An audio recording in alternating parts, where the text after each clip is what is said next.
Hello and welcome to this latest episode of NTIQ TAP. NTIQ TAP, of course, helping you to meet your CPD requirements and keeping you up to speed with what's happening in the IVA, the debt advice, and the debt sort of debt management sectors, of course.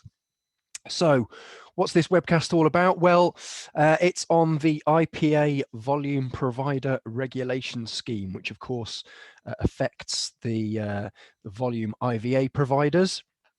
You may well be interested to see what they've been looking at. Maybe you're a volume provider yourself.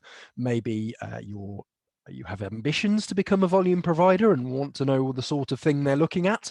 So this is their 2020 benchmark report. Which is the second one they've done. Obviously, the first one was the 2019 report, which we did a webcast on around about 12 months ago. So this is the latest sort of update on it, really. See what's happened in the last 12 months. Obviously, the world's changed, well, temporarily anyway. So let's see what's been going on in the volume provider world. So in terms of background, the IPA introduced the volume provider regulation, the VPR scheme, in November 2018. That then came into effect on the 1st of January 2019. As you may well know, it was developed in partnership with volume IVA providers, as well as via conversations with IPs, the government, debt charities, and creditors.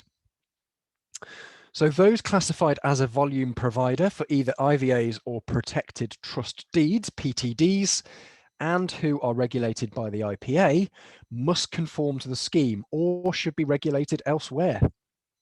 Almost 70% of the IVA market is covered by this new regime. It's the first example of continuous monitoring in insolvency regulation. So the IPA very keen to stress this and make a big thing of it, as they rightly should, really. So they've gone from the 3-year reviews that you may well be used to in the past to what they call continuous monitoring, which means that they're providing statistics quarterly, if not monthly. In some cases, they're uploading stuff, they're talking to the IVA all the time, and of course they're subject to the normal face-to-face reviews ordinarily. More on that in a minute. So the scheme was extended in July 2019 to cover protected trust deeds in Scotland administered at volume, i.e. 10% of the market, which is over 2,500 cases. They say that 54% of the PTD market is now covered. That is expected to increase further with new IVA and PTD members joining in January of this year, 2021. So scheme members responded quickly to the COVID-19 pandemic, as I suppose we all had to, really, moving to remote working and ensuring that service levels to clients were maintained and disruption was kept to a minimum. Weekly working group meetings were held with the scheme members and the IPA throughout the pandemic, which of course is still going on to an extent. Scheme members contributed to the rapid development and release of the IVA COVID protocol. The quantity and level of reviews was not impacted despite being done remotely. So inspectors weren't able to go physically in the large part. 2 of the scheme members in particular have been proactive in pushing this forward to allow for direct access to their case records by IPA inspectors, and it doesn't name any names. So the 2019 report looked at call reviews in particular. That was a big focus of the 2019 report and the monitoring they did in 2019. In 2020, the attention was on case reviews. So they said that 466 cases were reviewed in 2020 compared to 335 in 2019. And they want call reviews to increase to 1% of all new work. By the firms, not by the IPA. A large focus of 2020 was case failures too, in particular those that fail within the first 24 months, because as we found in 2019, that might be because people have been given the wrong advice in the first place, and that has come out of their call reviews. So is there a link there? Quite possibly. Sometimes, obviously, as we know, not necessarily down to the advice. It could just be down to the debtor's circumstances. More on that when we get there in this webcast. The IPA say that they will be commissioning an academic study of case failure in 2020. The IPA has responded to the government's DRO consultation, which you may well have seen the NTIQ tap we did on that one. And they await the news and development of the possible statutory debt repayment programme or repayment plan. The terms seem interchangeable, don't they? This would see debt repayment last up to 10 years, as we know, and they are unsure whether this is an attractive debt product. Well, I think it's quite attractive for debtors, isn't it? But we shall see. We shall see. The number of IVAs containing a property has continued to fall, and successful remortgage was shown to only be achieved in less than 0.5% of cases. The VPR scheme has proven that consistent monitoring is required to monitor the quality of advice. And the recent Woolard review, which you've no doubt seen, described that respondents thought that the IVA market was broken. The IPA was not asked to contribute to that review, but believe that some views were not based on current outcomes. So not terribly happy about it, perhaps, or don't show great confidence in it. The IPA believes the IVA market has found a solution to the historical fee issue via the fixed fee model. Creditors are now repaid from the third month, usually, they say. The IPA are continuing to take robust action, as they call it, on historical fee and expense issues to ensure that all costs drawn are fair, reasonable, and transparent. The inspection team has spent a significant amount of time investigating the advertising of IVAs and PTDs, as we know from the advertising piece we did recently. They've been working with other insolvency regulators, the Insolvency Service, the FCA, and the ASA, the Advertising Standards Agency, to highlight concerns and specifically address insolvency-led advertising. The IPA remain concerned over the ability of an FCA-regulated entity to have numerous appointed representatives who can advertise and give advice without the same level of scrutiny as members of the scheme. So why should FCA-regulated people be able to do things that IPs can't, I think is what they're getting at there. They're very concerned about the monitoring of advice, high fees, and lack of oversight in this sector, given the prior concerns raised in the last FCA thematic review of March 2019 and the FCA Dear CEO letters of the 5th of October 2018 and 23rd of July 2020, which both outline concerns over advice and high fees charged to the IVA and PTD industry, comparing these to debt management plans as the same service, which of course they're not. In 2021, the IPA are continuing to explore the reasons for case failure and examine if there is any link to the advice received. They aim to greatly increase their call monitoring of new cases. Depending on the level of new work undertaken, they are planning to have a targeted review in the region of 1% of cases, as we mentioned before. This will cover the whole range of work referrers, apparently. The current monthly reporting will allow them to track the progress of these cases at a later date through the cycle. They believe this increased level of scrutiny sets a new standard for regulation, which of course they would. As you no doubt know, the scheme's features include the following things. So, continuous monitoring through monthly data returns, one full visit and up to 4 focused reviews a year, under normal circumstances, of course, but done remotely at the moment. Regular call monitoring, bespoke investigations into identified areas of concern, scheme members providing annual accounts, details of their corporate structures, and other data as required, monthly meetings between the IPA and each scheme member, quarterly meetings between the IPA and the scheme member group. And then, of course, as we said at the top, we reported on the previous benchmark report for 2019 in March 2020. So if you want to have a look back at that and see what they dealt with in the first year of the VPR, then you can have a watch through that one if you want. So the scheme members for IVAs are Aperture Debt Solutions LLP, Hanover Insolvency Limited, who also administer some protected trust deeds, CreditFix, Jarvis Insolvency, who of course are now known as Debt Movement UK, Payplan Partnership Limited and Payplan Bespoke Solutions Limited, Oakfield Financial Limited, and Freeman Jones Limited. As you may know, Vanguard were previously a member of the scheme. They ceased trading in August 2020, and the live cases were transferred to Oakfield Financial, which was a connected party, or is a connected party. Those cases are now being managed by Ibengate, I think you pronounce it, Ibengate, I'm not really sure. That is part of CreditFix, so take what you will there. Is that too much, or is it's just a service agreement really to deal with those sort of back office cases effectively? We've then got scheme members for protected trust deeds of Carrington Dean Group, Payplan Scotland, and Wilson Andrews Limited.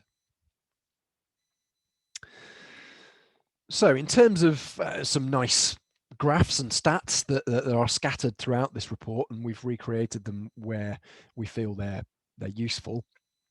There were 297,311 active IVA cases as at the 31st of December 2020.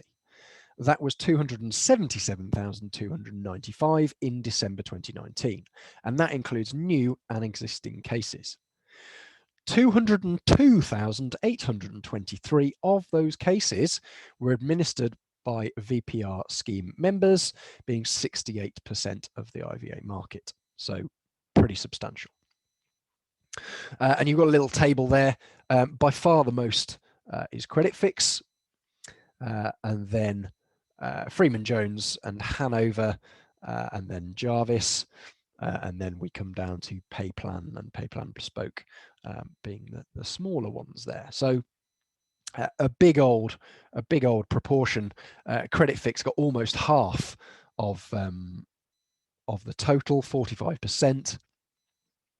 Hanover 15%, Jarvis at 13%, Freeman Jones at 11%, Oakfield / Ibengate, however you pronounce it, and then the others. So scheme members represented 69% of the IVA market in December 19. That has decreased ever slightly to 68% during 2020. One further provider, they don't say who, has joined the scheme in January 2021, and is expected that scheme members will represent an increased percentage of the IVA market, during 2021. There were 39,354 new IVA appointments across the scheme members in 2020, and that's the spread by month of how that fluctuated. What they're trying to do there is see whether there's a seasonal increase. It looks like January to March was pretty heavy, petered off a bit by April, probably because of furlough and stuff. People may well have not needed it.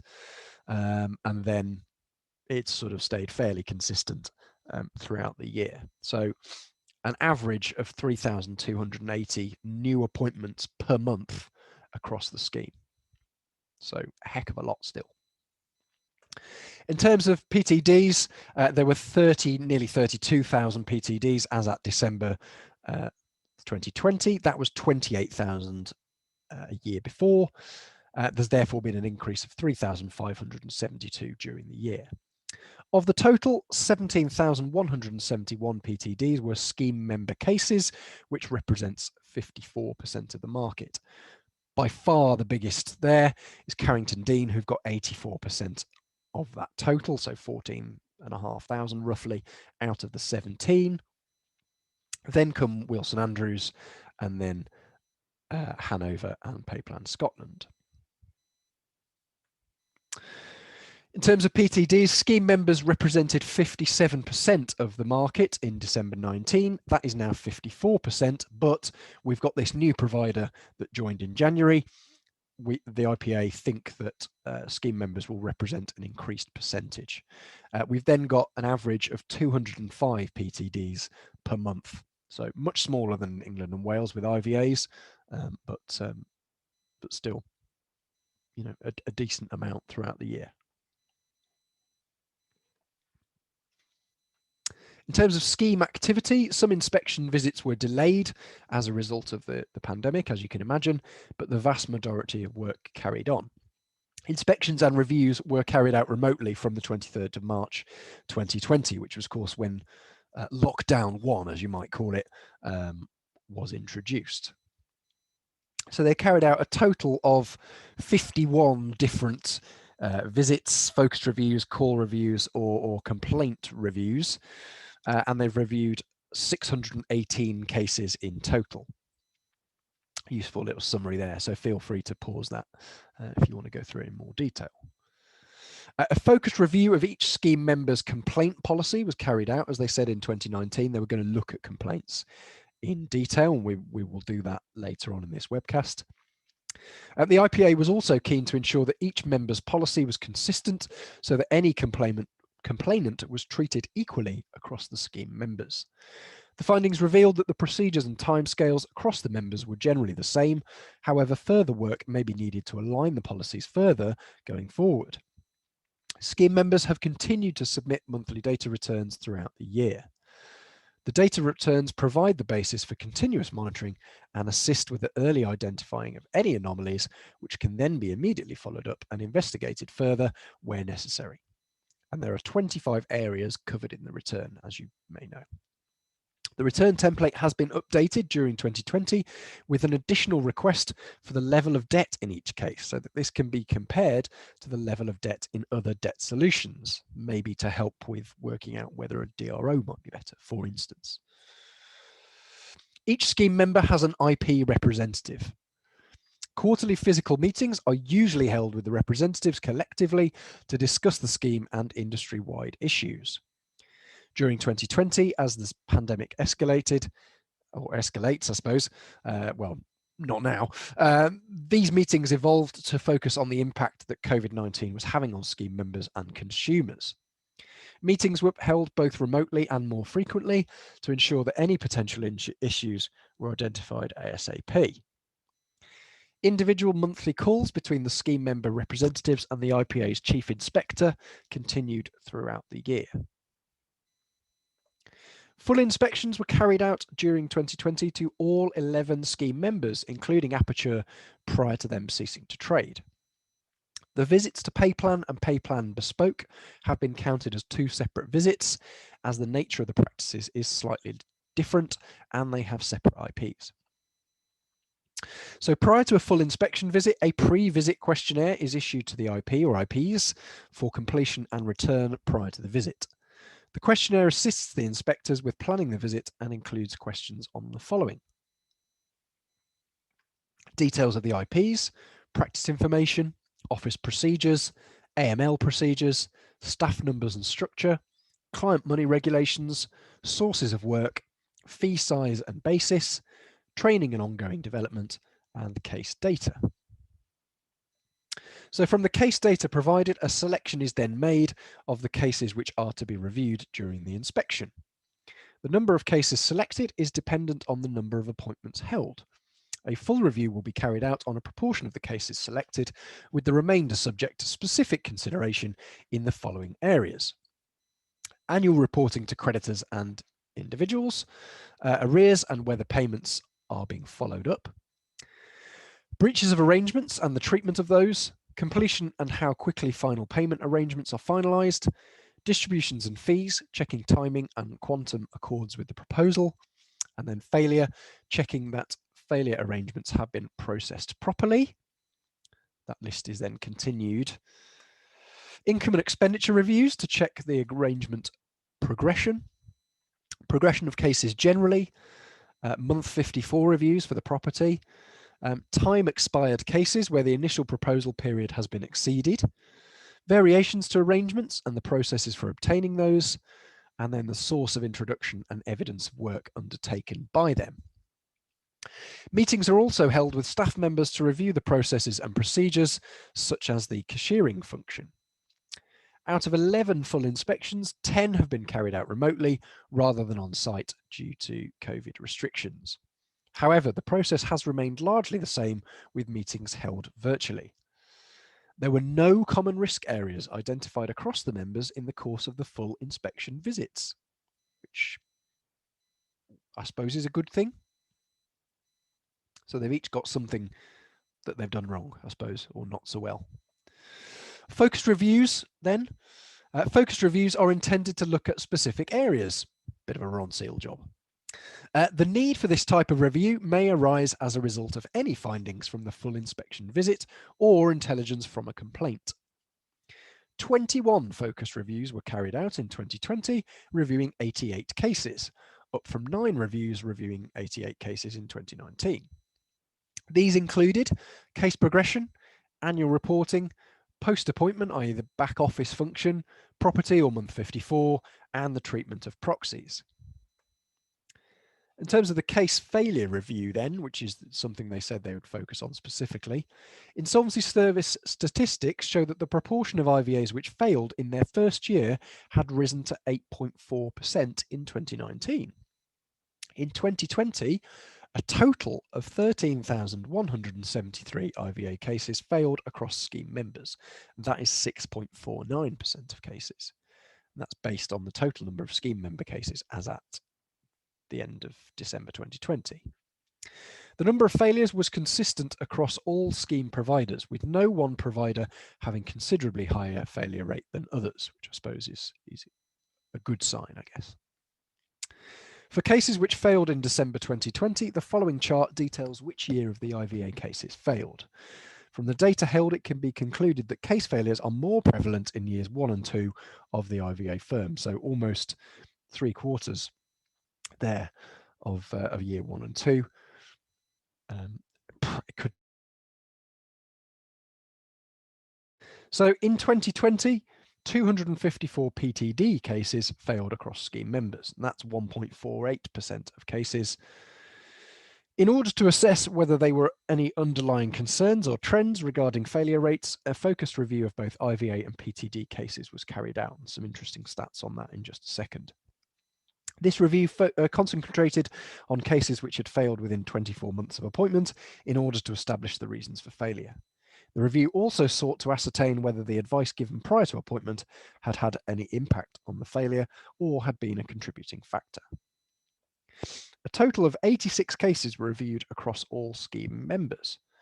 So there you go, there's your stats across the different members. So there's not that many, 86 in total that they've reviewed. 12 at Hanover, 11 at Aperture, 9 at Oakfield, 15 at Credit Fix, 12 at Freeman Jones, and so on. Most of which, as you can see, failing within the first 6, possibly 12 months, and then a handful, depending where you're from, in 18 to 12 months. 18 to 12 months? Surely 18 to 24, that should say. That's not my table, by the way. Cases were selected to cover a range of different criteria, such as the level of monthly contribution and total debt levels. So a good chunk, 33% are we there, I've got £81 to £100 a month as their contribution, by far the biggest proportion. In terms of debt level, the biggest proportion there is 10 grand to 20 grand. So not that big, really. Cases were selected to cover a range of different criteria, such as level of monthly contribution and total debt levels. So for PTD as well, 100 to 150 being the biggest chunk there monthly. Even split for PTDs between 5 grand and 20 grand really as the biggest proportion. So almost 3/4 there. So 5 grand to 20 as the 12 in total. Cases were also selected to encompass a range of different income sources for consumers, such as employed, self-employed, and benefit-only income. The biggest proportion, as you could probably imagine, there is in the sort of purpley colour, the employed people. Then come self-employed. Then come benefits and those unemployed. Then self-employed. Then those on ill health benefits. And then very small number on those employed and on benefits, and one retired. Reasons for failure were noted as follows. The biggest proportion there, 43%, being arrears. Change in circumstances and consumer's request comes next. More on that in a moment. And then other. So the reason for failure on some cases fell into more than one category. For instance, a case may have failed due to arrears. However, the arrears had accrued due to a change in circumstances. Another reason may have been that the consumer requested the termination due to a change in circumstances, maybe a better job or far worse job or no job, whatever it may be. In cases of this nature, the most pertinent reason has been allocated. Cases where arrears have been noted as the reason are cases where arrears have accrued and either no reason has been provided by the consumer for the arrears, or the consumer has failed to engage in any communication with the scheme member to address those arrears.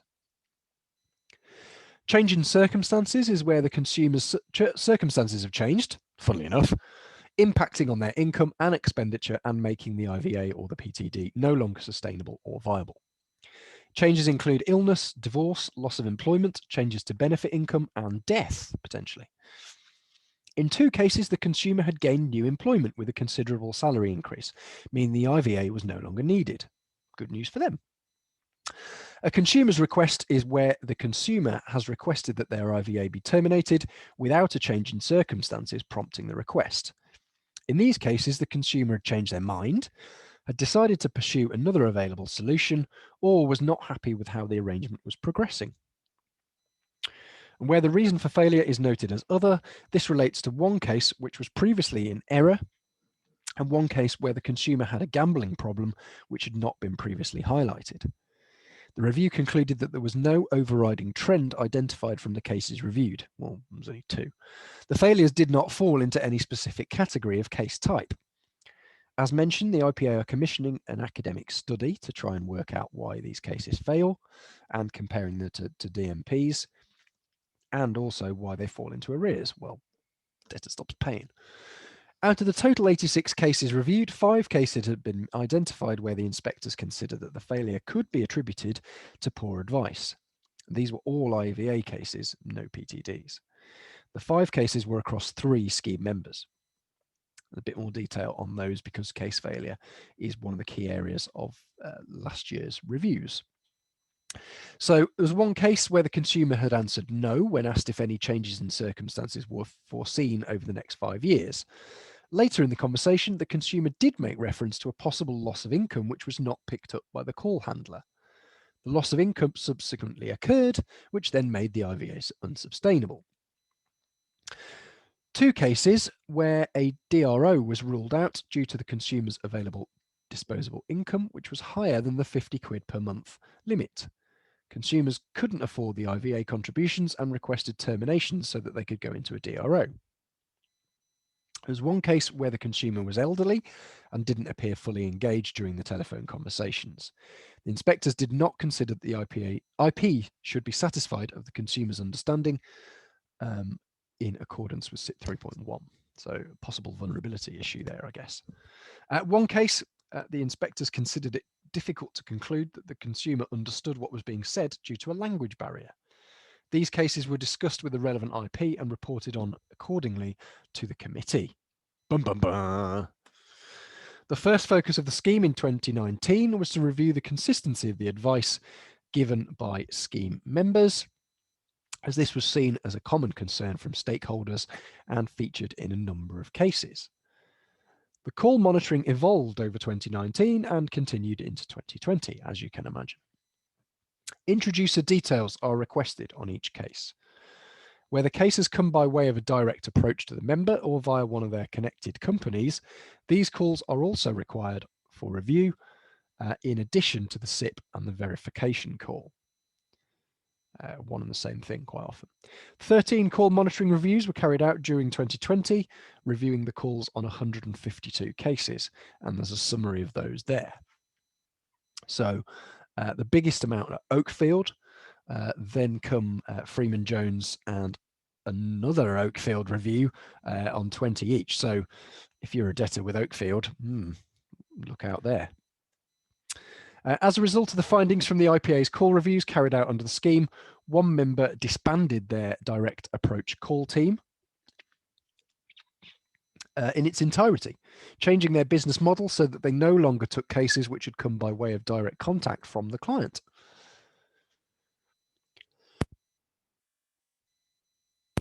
That was due to concerns raised by the inspectors of poor advice and coaching. The findings in respect to this matter are subject to ongoing regulatory action. Okay. We then move on to focus areas in terms of new appointments and rejections. So of the 40,575 nominee appointments in 2020, 5,390% of proposals were rejected, so 13.28% of cases are rejected. During 2019, 8% were rejected by creditors. The charts below show the percentage of rejections each month during 2020 compared to 2019. Okay, so slightly more January to March, but then we know that January to March had more IVAs, didn't it?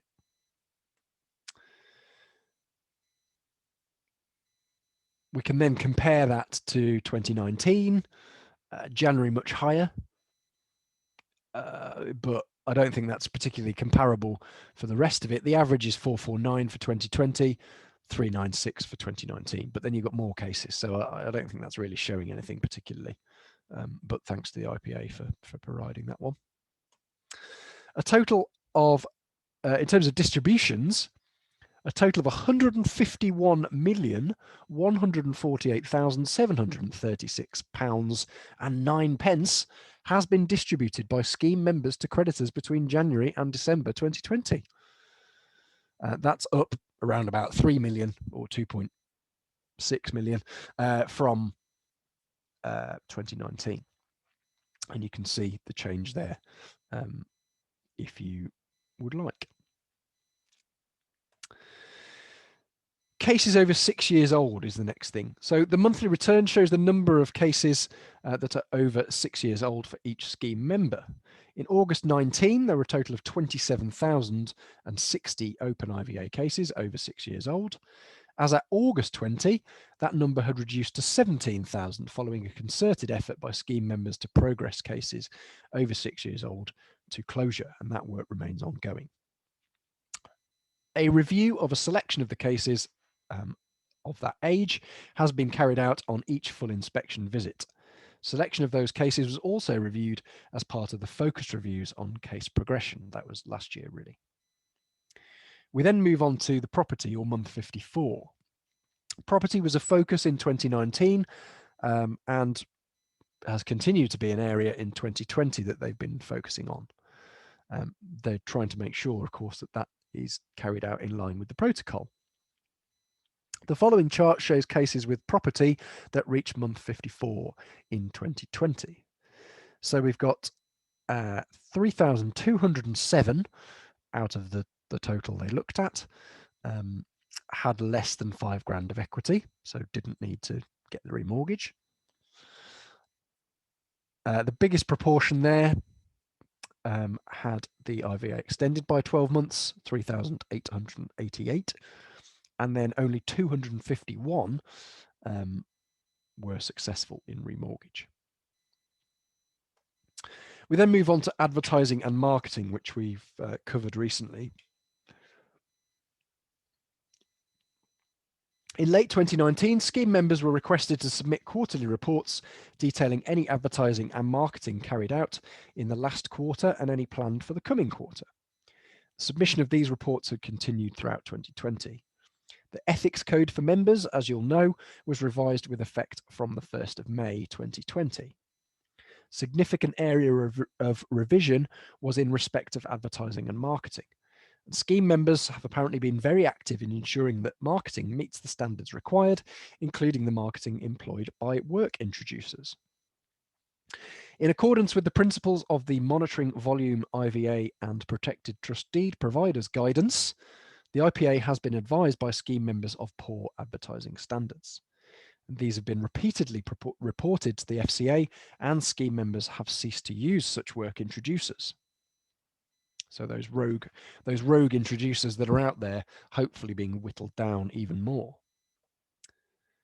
There was then an inquiry into PTDs. In January 2020, the IPA's CEO attended the Scottish Economy, Energy and Fair Work Committee parliamentary review into PTDs in order to give evidence on behalf of the IPA and its members.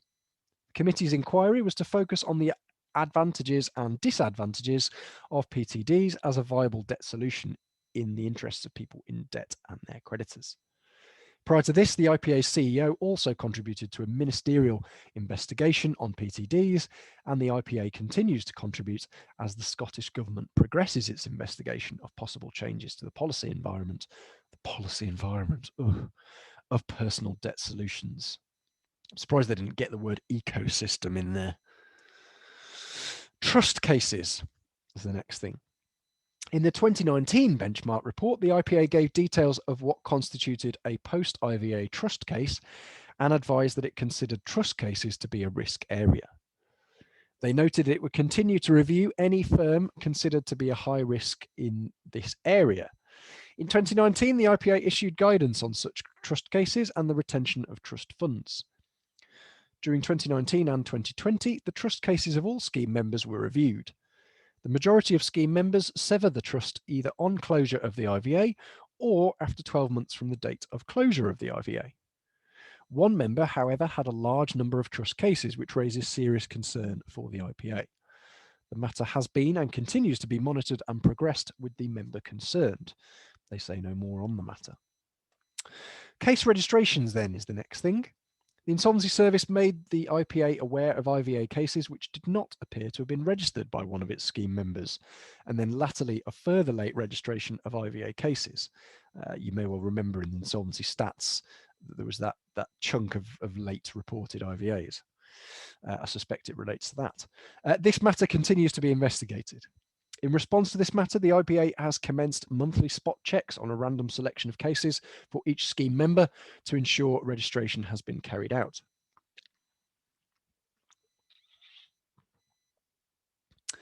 Creditor Relations then is the next thing. Throughout 2020, steps have continued to be taken to strengthen relations with the creditor groups in order to identify and address any potential issues. Regular meetings have been carried out by the Chief Inspector with additional remote check-ins held as and when necessary. In 2020, links have been further established with the free debt advice sector, online forums and credit unions. Sharing of information is key to understanding concerns from these groups, say the IPA. This year has seen greater collaboration, which has assisted regulation through the early sharing of concerns. The IPA has been able to work together to address issues in areas such as fees and advertising. Mis-selling is the next thing. 2020 has seen a rise in claims being made to members of the scheme. Whilst the numbers received remain very low, there is a concern over claims made on agents' websites which often claim widespread mis-selling in the industry and make bold claims of being able to successfully write off debt, as you may well have seen out there. The examples seen typically result in payments into the IVA being stopped or even paid to the agent. The IPA has raised their concerns with the Insolvency Service over the IVA register being used by agents, so potentially rogue people out there saying that everyone's IVA has been missold. As yet, they've not seen through their monitoring or any complaints received that any successful claims have been completed. Anti-money laundering is the next sort of smaller area of focus. It's widely reported that 2020 saw a dramatic rise in fraudulent activity. The National Risk Assessment for 2020 highlighted the risk of vulnerable individuals being used as money mules. Mule accounts continue to be used extensively to move funds, and the report highlighted that there were more than 42,482 cases of suspected money mule account activity reported in 2019. The latest available figures up 32% on 2017. This risk has been highlighted to scheme members to ensure that staff are aware of the importance of the issue and are able to flag the issue and report accordingly. Okay. We then move on to arguably the biggest area of this report, which is complaints. So the majority of complaints dealt with by the IPA are referred from the Insolvency Service's dedicated complaints gateway, which you may well know. That provides a single access point to register a complaint about an IP. The gateway undertakes an initial assessment of the complaint. If it decides there are grounds for the complaint to proceed, it will refer the complainant to the regulator, or the complaint rather, to the regulator responsible for licensing the IP concerned. Investigations may also arise as a result of monitoring visits conducted by the IPA, their Regulation and Conduct Committee, or other intelligence. In 2020, there were 185 complaints, compared to 131 in 2019, recorded against the firms in the scheme, of which 180 related to IVAs and 5 to PTDs. Complaints received in 2020 remain low, representing 0.06% of IVAs and 0.03% of PTDs administered by firms in the scheme. There were 132 complaint cases in 2020, either by the Secretariat at the initial assessment stage or in cases where a formal investigation was opened following consideration or sanction by the committee. Some of the closed complaints relate to complaints that were received prior to 2020. Given the nature of the complaints handling process, closures are now measured against the number of complaints received in 2020. So we've got a table there of an overview of the number of cases where a committee decision was requested in 2020. So we've got 36 IVAs that were referred to the committee and an outcome was reached, and only 2 PTDs. We've then got 14 of those where there was a prima facie case of misconduct, and that was made out by the committee, and only 1 PTD where that was the case. In terms of the nature of the complaints, breakdown in communication, closure delay or process not followed correctly, overdrawn remuneration, failure to notify the creditor of an initial meeting of creditors, bizarre, voting omissions, and cryptically, other. Complaints themes in 2020 were as follows. Communication issues, and that includes inaccurate information, delays and or failures to respond, initial advice given, missold IVAs, dividend delays, inadequate consideration given to the debtor's mental health and or disability. And as we said last week, I think it was, wasn't it? Vulnerability is a huge issue. We've all got to be so much more aware now, well, not just from the point of stopping complaints, but just being aware of what's going on with people at the moment, and potential breaches of advertising, especially misleading statements on websites. And I've definitely seen adverts, I think that popped up on my social media that said, do you want to cut your debt by 85%? Ring this number now, which is so misleading, isn't it? We've then got a nice little graph and a table of what's been going on. So 180 complaints in total in 2020. The biggest proportions there, defective voluntary arrangement and breakdown in communication. Defective VA is actually the same in 2019. Much more communication breakdown in 2020. We've got 39 breaches of SIP 3.1 or 3.3, depending. No, this is 3.1, of course, in 2020 and none in 2019. Breaches of ethical guidance, and then other, whatever other were. So that's the key themes. This one's a little bit different in terms of what does this mean for you? Well, what we've done here is focused on what the IPA are going to be looking at throughout 2021. So scheme membership is the first thing. They say that it's anticipated that membership will continue to grow throughout 2021 as new members join or other members meet the criteria. You may well be one of those firms that's hoping to become a volume provider. The IPA will also monitor non-scheme providers, i.e. those that have lower numbers of cases but are still regarded as part of the market. And it sounds like they will apply the same criteria to some extent to those smaller providers. SIP 3.1 and 3.3 advice, obviously England, Wales and Scotland. The IPA considers that continuing monitoring in this area is key. The number of cases for which advice calls are reviewed is intended to be increased. The aim is 1% of all new cases in 2021, as we said at the top. Disbursements and expenses. A focused review will be carried out across all scheme members on the disbursements and expenses charged on cases, both current and historical. And then in terms of work introducers, the IPA will continue its work in the work introducer or lead generator area, furthering its working relationship with the FCA and other parties in this arena. They'll also look at case failures. It's going to continue to be an area of focus. Additional cases will be reviewed. Anti-money laundering as well. The IPA will continue to review risks in the IVA market and ensure firms have effective policies and procedures that spot current risks and adapt as risks change. And they're also coming up with a scheme logo. They're in the process of trademarking the scheme and developing a scheme logo. The logo will be available for scheme members to use to link them to the scheme standards and members' obligations of enhanced monitoring under the scheme. Freudian slip there. What does this mean for you? Well, you need to keep reviewing, as we said last year, really, a lot of this still stands. Keep reviewing SIP 3.1 calls for correct advice. Cut out those potential complaints there. What are your advisors you're prompted to ask or to say? Ensure correct advice is being given. Review relationships with work introducers, maybe, as we said. Looks like firms have done that. Obtain updated income and expenditure information in good time. There was a lot of a focus on that. I think that will continue always. Make sure you've got adequate procedures in place for dealing with a large or larger volumes of cases. Look at failure rates and the reasons for that. Send out your progress reports on time. Deal with complaints promptly. And then, of course, make sure that your staff are trained appropriately.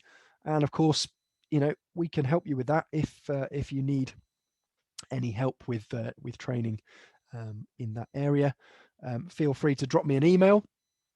It's ad@nti.co.uk or have a look on our website at the NTIQ area. Thanks for joining me. Hopefully that's been a useful summary for you. And I look forward to seeing you next time. Thanks very much. Bye-bye.